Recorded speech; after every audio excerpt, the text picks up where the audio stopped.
final look at the Belmont Park paddock as we water the grass, the flowers, on a blazing hot Sunday morning. The swan song here at beautiful Belmont Park. It's the National Racing Report on MSG Plus. Delighted you're with us here as we say farewell to Big Sandy in beautiful Belmont. Jason Blewett, Richard Migliori, Andy Serling with the weekend off. We'll catch up with Andy opening day this coming Friday at Saratoga, and this will be the crowning racing report, Mig, in which we end a meet that produced a Triple Crown champion. Yeah, a historic Belmont meeting, a Triple Crown champion, so many other great races as well, but we're heading in to the meat of our order, the top of the batting order, well, cleanup, so to speak, Saratoga, and we'll have certainly a lot of great races to talk about there. But how about the flowers in the paddock? Wouldn't you like to be getting hosed down right now? Wouldn't mind it at all. The horses will be getting a bath after the races today and getting some distance there, getting a little Big Red there, hosing Big Red down in the paddock. But a very warm Sunday afternoon, Sunday morning at Belmont Park. That was the case yesterday down in the Mid-Atlantic, a notorious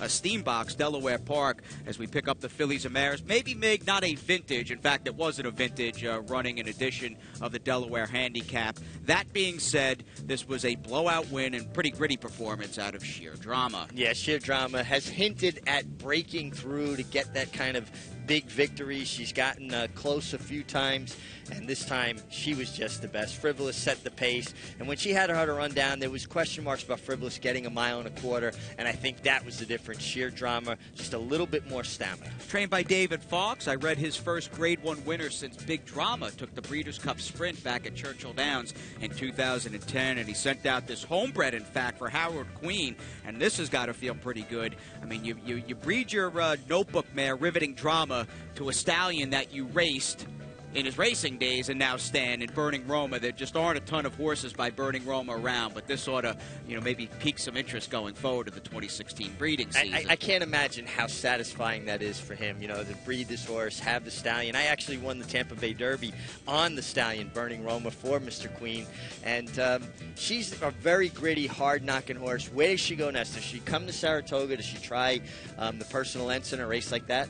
I would have to think so. They were on the record post yesterday's Delaware Handicap saying they thought 1.25 miles would be right up her alley, and the added distance would be able to, really be the defining element that would help her turn the tables on Frivolous, who had beaten her last time out at Churchill Downs. She got the 10. Personal Ensign's running 1.25 miles. And look, let's be honest, at least on the East Coast, there has been plenty of parity in this older filly and mare division. There is no real clear-cut leader at this point. No, it's still begging for someone to really grab control of this division. I think we've got to talk about Joe Bravo and the year he's put together. Think about it, riding his 5,000th career victory, huge number. Winning the United Nations on Big Blue Kitten, now the Delaware Park Handicap. Joe just seems to be like fine wine. He just keeps getting better and better. And this is a show we'll see some veteran jockeys in action, long mainstays, guys that have had lengthy careers and have stayed relevant over decades, which is unbelievable. And what a segue into Hall of Famer Mike Smith aboard the upset Eddie Reed winner Gabriel Charles on a wild Saturday, opening Saturday out at Del Mar, in which they had some thunder and lightning earlier in the day. In fact, the main track was wet, and the turf downgraded to good for the first time in about 20 years. Since 1982, which is just absolutely remarkable. I love this ride from Mike Smith. Gabriel Charles was the best horse. He's got a ton of horse underneath him here. But watch the thought process here, Jason. He doesn't want to tip out too soon. You'd see other guys get maybe a little excited. Mike's like, I got horse. I'm going to make the turn in behind these horses. Always knowing he was going to angle out to the clear, but did it so smoothly. And now he's going to sift out to the middle of the course instead of swinging off the turn wide. And then he's got the horse to inhale them. This was a sweet ride by Mike Smith. And once again, proof of why he's in the Hall of Fame. And Jeff Mullins always does a good job. And this is almost like a time machine back to, say, 5, 6, 7 years ago, where Jeff Mullins was basically, arguably, maybe not a Bob Baffert kind of level, but as far as claiming and improving horses and getting that immediate success, I mean, he was the man out in Southern California. Business has dipped over the last, say, 5 years or so, but he's gotten off to a quick start at this 2015 Del Mar meet. I believe Gabriel Charles, his third win of the season out there, on a day, in fact, Mig, earlier in the day, in fact, American Pharaoh breezed 3/4 with Bob Baffert. 3/4 and galloped out a long mile in 1:38. But Gabriel Charles, interesting story. A horse that bowed a tendon. They gave him all the time. Jeff Mullins, guys go through slumps or periods where things slow down, it's not because they don't know how to train horses. There are other, factors that come to play in this, and certainly a guy that's a top horseman, and to get a horse to come back at this level after a tendon injury, kudos to Jeff Mullins. Maybe a case of Finnegan's Wake not really caring for the off-turf. I mean, that really is unfamiliar ground and uncharted territory for most of those Southern California turf horses. Yeah, I would say the majority of them have never set on anything but firm ground. Finnegan's Wake, you could tell, he's a horse that drops out, but when he dropped out so far, that's when a horse is telling you, I'm not really confident in this stuff. He did well to rally to be third. And perhaps the beaten 6-5 favorite in Midnight Storm, who checked in fifth and was fairly well beaten for the money by Gabriel Charles. Maybe a case of him finding 9 furlongs a bit out of his comfort range. You think there's a chance he might just be a better miler? Yeah, I think so. I mean, he had his opportunity, but he got, this horse was a powerful powerhouse yesterday. I mean, he just ran over top of them. And it's funny, 8 furlongs to 9 furlongs is a huge jump. I know people say, it's only 220 yards. Some horses just can't do it. No kidding. We'll see that. It's very appropriate, that statement, for the main track races at Saratoga. They are a completely different animal altogether when those horses got to stretch out and go 9 around 2 turns. Well, I think that's something to pay attention to also. The horses that excel at 1-turn races at Belmont don't necessarily turn that form around to 2-turn races in Saratoga, and they're not quite quick enough for the 7-furlong races. They're kind of in-betweeners, and I think that's where betting opportunities arise. And we'll have plenty of Saratoga talk. Second half of this racing report, we will preview the opening weekend stakes, including a couple of Grade 1s. More on that in a few seconds. Let's head out. I can't remember on this show, man. Our last trip out to Indiana Grand, $500,000 up for grabs, and I felt bad. On their marquee card, as we have the Indiana Derby, it obviously poured. Track was a mess, very sloppy. Likeable 3-year-olds, a trio of likable 3-year-olds were first, second, and third. Mr. Z's on the lead here, and he's the one you really want to watch approaching the quarter pole. Yeah, I mean, he's always had trouble cornering. It looked like Joe Bravo had him in full control. And right here, you're going to see he starts to bear out. Joe's trying to keep him under control. You can see the struggle. Turning his head. And he really blew the turn here. And it affected the eventual winner, Tiz Shady, who basically got, floated out further, but maybe into a decent part of the track. I don't know. I didn't really watch those races that closely there, but a very resolute victory from him. Mr. Z never stops fighting. This is, if he was a boxer, you could never, drop your guard, because he's going to keep coming at you. With the black and yellow silks of Brad Kelly's now Calumet Farm, I have visions and flashbacks of watching his hard-trying turf horse a few years ago, an Optimizer, who on the grass would just lay it down and give 100% and would leave everything on the track every time he broke from the starting gate. Mr. Z is sort of a 3-year-old dirt version of Optimizer. Hard-trying horse, I'm sure he'll be coming up to Saratoga. And let's give Bill Mott some credit here regarding shipping Tiz Shady out of town. This horse has been sort of a slow and steady improvement project for Bill Mott, and they got the winner's share of $500,000. Under a terrific ride by Jose Lezcano, who is, riding some nice horses for Bill Mott. One thing that impressed me about Lezcano, he's alive in so many barns. He doesn't have one powerhouse barn behind him, but it seems like he's got the ability, and that's absolutely a compliment to his agent, to ride for just about anybody. And Tiz Shady, not only is Bill Mott a terrific horseman, he's a great manager, and that's what a great trainer is. A great horseman and a great manager. Didn't mean to cut you off. He is, no question about it. Jason Vaides, the agent for Jose Lezcano. He'll be coming to Saratoga, along with Jose, who rides for Shug, Bill Mott, Chad Brown, and rides for some claiming outfits, too. I mean, he really has his hand in just about every live barn in New York. Now, for Tiz Shady, this is the second, and don't want to spend too much time on it, but second sort of major 3-year-old stakes win over the last few weeks for Bill Mott, who also has Speightster, winner of the Dwyer, pointing to Saratoga. They're both extremely talented. I think Speightster has more raw ability. I don't know how far Speightster really wants to go. He's going to be one of those horses that maybe we're going to find out. Does the 1-turn mile at Belmont turn into being able to go 2 turns at Saratoga? I had seen some quotes where Bill Mott said possibly cutting him back to 7 furlongs. I kind of like that because he has so much natural speed. Called by Speightstown, one to keep an eye on. Upstate, Divining Rod checked in third, beaten 6-5 favorite. Maybe he didn't appreciate rallying inside, and that seemed to be evident here as we get on to the fillies, the 3-year-old fillies in the Indiana Oaks. This one a grade 2, and there's not much movement towards the front of the pack. Keep your eye on the number 2, High Dollar Woman, and the runner-up, the 4, Sweetgrass. They run 1-2 around the sloppy main track. Completely around the racetrack. I mean, you can see they're both traveling comfortably. Joe Rocco Jr., a rider that I've been so impressed with. I was disappointed to hear he's not coming to Saratoga this year. I guess he's going to ride at Ellis Park. And Chris Landaros, a kid I got to ride with in Southern California, who is very, very talented. To see these two young guys hook up off the quarter pole and watch Joe Rocco Jr. finish, and he's not a small rider. He's a tall jockey, and you got to work harder to fold yourself up.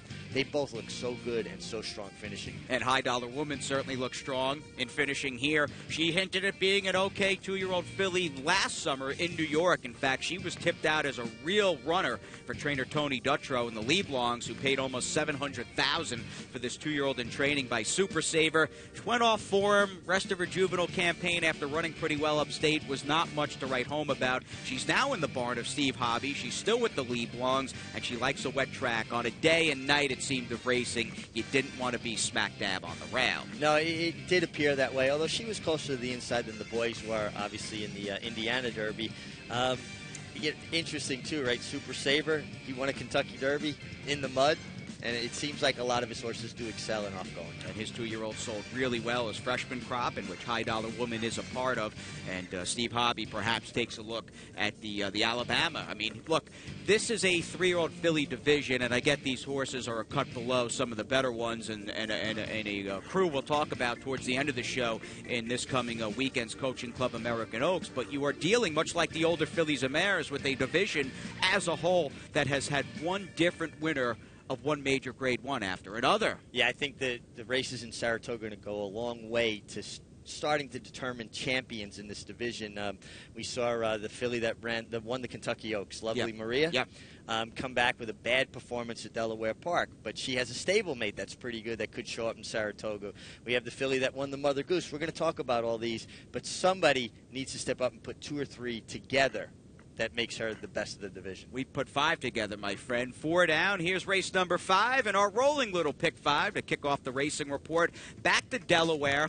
They don't run too many turf races, it seems, down there. But they had 3-year-olds in Saturday's Kent Stakes, and some big New York trainers shipped down, mainly Bill Mott, who wins the race with Syntax. And Chad Brown finished the runner-up with Money Multiplier. The winner, the number 5, Syntax, who got a pretty solid ride up close, beat Junior Alvarado. Yeah, a pretty soft pace. He was always in position to win. And the chart says it all as far as I'm concerned. Prevailed under strong handling. And that really has become Junior Alvarado's forte, that strong finish. I thought when he first came to New York, he was a good finisher. He has developed into an extremely strong finisher, and that's something that happens over time. Physically, you develop, you get stronger. I also think Junior, since last fall, has tightened his game up, has become a better rider, has become more consistent in my eyes, and a guy that's going to be around here for a long time, particularly when you get to ride live horses for people like Bill Mott. And his pregame preparation has also been evident as far as, and this was crystal clear over the winter at Aqueduct, he was one of the early guys on days where there were quite a few biases and quite a few gold rails. He was one of the few that was on it early on and won a bunch of races because of it. I always like to see a rider who's doing his homework, and when he's down in the room not riding, he's paying attention to the races. Yeah, you got a race replay center down there. Obviously, you have your racing form. You want to pay attention to how the races are being run. And if you're not doing your homework, somebody else is, and they're going to have an edge on you. It's just too competitive. Not only do you need good horses to ride, you've got to maximize their abilities, and that's what I see Junior Alvarado doing consistently now. This Irish-bred colt, Syntax, with Junior up and coming back to the winner's circle for his picture, the 5th all-time Kent winner for Bill Mott, who has had basically a stranglehold on this race over the last decade and change. Money Multiplier ran well in defeat. His turf debut for Chad Brown, an okay dirt horse who I'm a fan of. Maybe he's just quite simply better on the grass. I think he may be, the way he finished, and I think he ran out of ground. And let's give Syntax his due. I mean, I think he was fighting for it. He wanted it. But isn't it interesting how certain trainers, though, consistently excel when they turn their horses to the turf? Yeah, no question. And you've got Bill Mott and Chad Brown filling out that exacta in Saturday's Kent Stakes. A Bill Chad exacta that paid $29 for just $1. Pretty nice. We'll come home to Belmont Park, the Mig and I, and all of you. It's the Saginaw, it's the New York Breds, and it's closing weekend.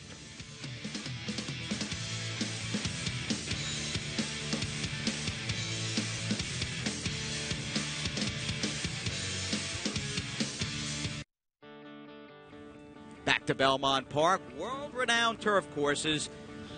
Hey, there's my Twitter handle. Who's that handsome guy out on the infield next to that Pick 5 pool that will be growing before Sunday's first race? You can hit the Mig and I up on Twitter. Worth a follow, especially with Saratoga right around the corner. And here's another sure bet heading into the Spa summer. 40 days of racing upstate, a new NYRA.com wagering account, a whole new interface, very user-friendly, very slight beginner's curve, and a up to $125 new deposit bonus. Only jockeys get closer to the action and make the technology, as we look at that watch, wager, and win, the high def that you can get on the go, anywhere you are in the palm of your hand. It still blows me away every time I look at a race. It is truly remarkable, and not only is it just a great thing, like you're saying, with the high def and the resolution, but the fact that it's user-friendly, that I actually can do it. Yeah. And that's the biggest endorsement you can get. I am technologically challenged. I admit it. I'm not ashamed of it, and I actually can do it. I'll be plugging in his laptop opening day at Saratoga. Absolutely. He still doesn't know where the power cord goes. Let's move on to race number 6, named for one of our good old friends as we work on that main track at beautiful Belmont Park. First running of the Saginaw. We had New York breds, and I think this was a race in a field. The mighty Saginaw would have been proud to call his own. Saratoga Snacks up close the route. Hard drive beneath Johnny B, who, even though he's one of the elder statesmen, he still looks so good, so strong setting down a horse off the quarter pole. Well, I think this is Johnny Velasquez, all of his skills on display here. He's got him nice and relaxed in a beautiful rhythm, Saratoga Snacks, who really, I think, is worthy of winning the first Saginaw. It's kind of a very similar type of horse who shows up every time. Johnny gets hooked hard by Empire Dreams from the outside with another tremendous rider, Javier Castellano, and he gets his horse to fight back. And let's give Empire Dreams some credit here. Swung pretty wide off the turn, had to overcome a slow pace, got there, given the winner 6 pounds.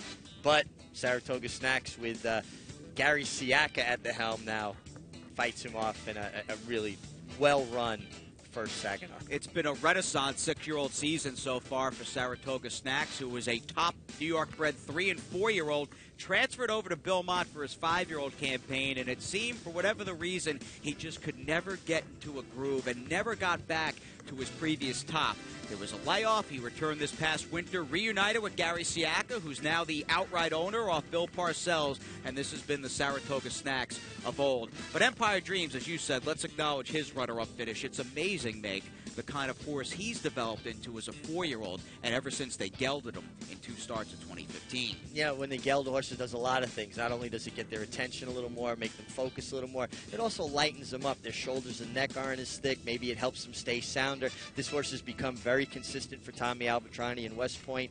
But getting back to the Siaka situation, that's no knock on Bill Mott. Obviously, a world-class horseman. Some horses just don't do as well in certain barns as they do other. And Gary had the horse from when he was very young and basically knew the horse intimately and how the horse thrived, and this horse obviously thrives under Gary Siaka. All right, first running of the Saginaw, a good one. We say rest in peace to our old friend, and we'll wrap things up, my friend, with the potential New York bred stars of tomorrow. Saturday's Rockville Center, the New York bred 2-year-olds on display, and a very unorthodox move by a traditional trainer in the sense of the statement from Jimmy Jerkins, who ran a first-time starter, New York bred restricted race or not, in a stake.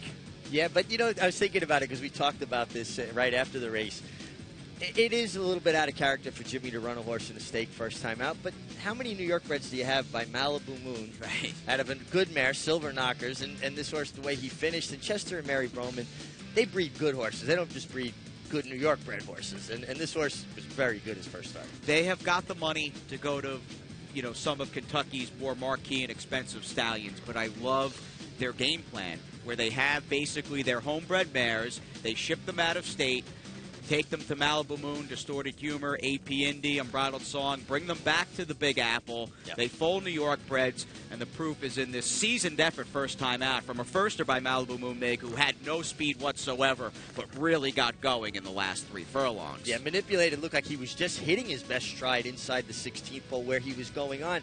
Really leads you to believe that this is a horse that's going to really relish going 7 furlongs, a mile, and beyond. And what do you think it's like for the Bromans as a generational statement, or something to consider, where you start going through the pedigrees and even looking at their firster here, and they had one in the race for John Kimmel. It is multiple generations on the mare side, one Broman horse after another. I mean, it really is sort of a Juddmonte-esque program they've got going on in New York State. I like that, the New York breeders version of Juddmonte, and basically it is. And you think it, like Barry Schwartz, Chester Broman, those are the 2 big ones that come to mind for me. I was very privileged to be a part of that process. I rode a lot of those mares. I rode a lot of their horses when they first started getting into the game, and they deserve all of the success they get because they are dedicated to it and they put a lot into it. All right, we're dedicated to the Spa. It is the one track, it seems, everybody, you've been there once, you can't help but feel a kinship with Saratoga Racecourse. We'll talk about the opening weekend stakes. We kick the meet off with a couple of Grade 1s on Saturday and Sunday. A preview when we come back.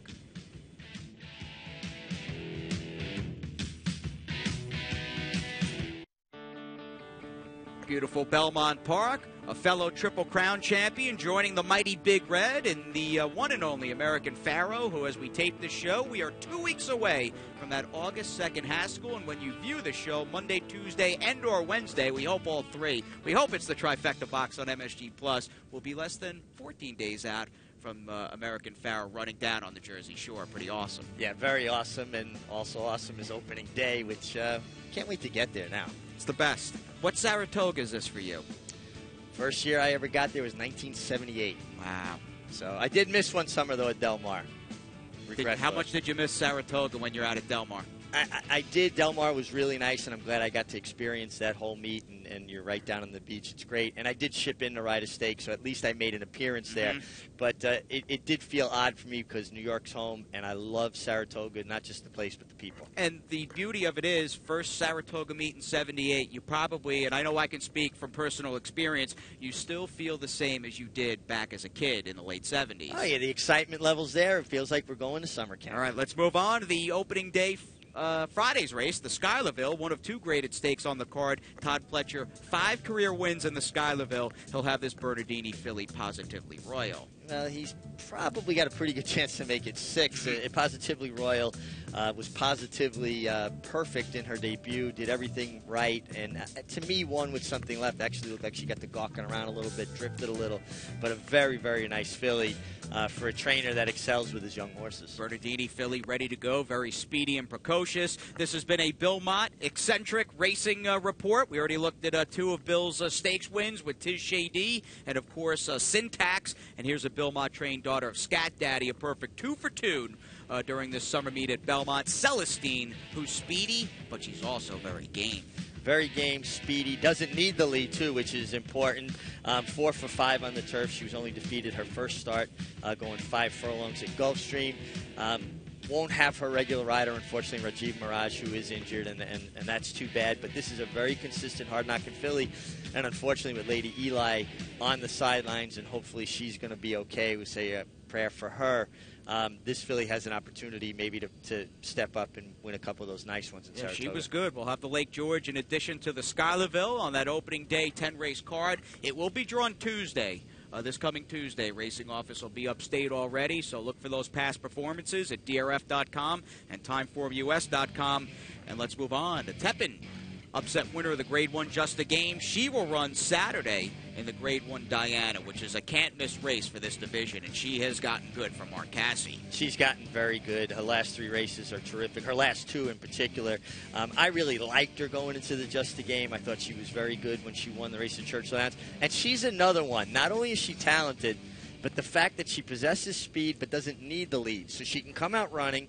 If everybody takes a hold, which seems the want for a lot of people to do here, she can dictate things. But if someone goes and she's in a good position, that's pretty formidable combination. Speed, but be tractable. You've got the longevity with the key rival of Tepin, Stephanie's Kitten, who's done some nice things throughout her career, and she is a former Flower Bowl winner, having won this race at Belmont Park last fall, and she will start for a trainer in Chad Brown. Born and raised not too far from the old Spa. He's a popular figure up there, and he is some trainer. Yeah, I mean, he's just really burst on the scene over the last few years. And Stephanie's kitten, if she gets pace, you know she's tough, and she is absolutely going to be finishing. They used a rabbit last time in the New York, but the rabbit really didn't do her job. If they do that again, I'm sure the rider's going to be instructed to go on, set the pace. Don't try to win the race. Going a half and 50. Stephanie's kitten against Tepin. A good matchup in the Diana. 3-year-old fillies. We need a leader in this division. Maybe the coaching club will produce it. Here's a look back at Include Betty.